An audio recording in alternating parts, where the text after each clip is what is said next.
हे पहा, आता गॅस सिलेंडर संबंधी 3 नवीन नियम आलेले आहेत. जर तुम्ही ते नियम पाळले नाही तर तुम्हाला सिलेंडर भेटणार नाही.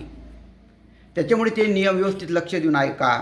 पहिला सर्वात महत्त्वाचा नियम आहे, हे बघा, आपण सिलेंडर बुकिंग केल्याबरोबर आपल्याला OTP येतो, वन टाईम पासवर्ड. तर OTP डिलीट करू नका किंवा विसरू नका, त्याला सेव्ह करून घ्या. कारण सिलेंडर घेताना OTP दाखवावा लागणार आहे. जर तुम्ही OTP दाखवला नाही, सिलेंडर मिळणार नाही. त्याच्यामुळे OTP मिळालेला सेव्ह करून घ्या, लिहून ठेवा, लक्षात ठेवा. ही पहिली खबरदारी घ्या. दुसरी खबरदारी, एकदा तुम्ही सिलेंडर बुक केलं तर 2 ते 3 दिवसांनी ते तुम्हाला मिळेल, लगेच भेटणार नाही, ही गोष्ट लक्षात ठेवा. त्याच्यासाठी 2 ते 3 दिवस लागतील आणि मग जास्त उशीर झाला तर त्या कंपनीशी तुम्ही कॉन्टॅक्ट करू शकतात. पण 2 ते 3 दिवस तुम्हाला वाट पाहावी लागेल. आणि तिसरा अतिशय महत्त्वाचा नियम, समजून घ्या, तुम्ही एक सिलेंडर घेतला आजच्या दिवशी तर 25 दिवसानंतर तुम्हाला सिलेंडर बुक करता येईल, मध्ये बुक करता येणार नाही.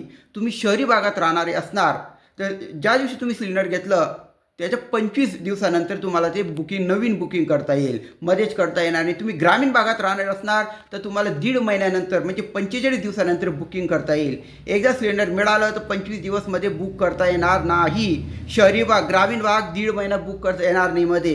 हे नियम पाळा. नियम पाळले नाही तर सिलेंडर मिळणार नाही. जास्तीत जास्त शेअर करा नातेवाईक मित्रांपर्यंत, त्यांनासुद्धा हे नियम माहिती पाहिजेत ना, त्यांनासुद्धा भेटणारे सिलेंडर करा शेअर. धन्यवाद.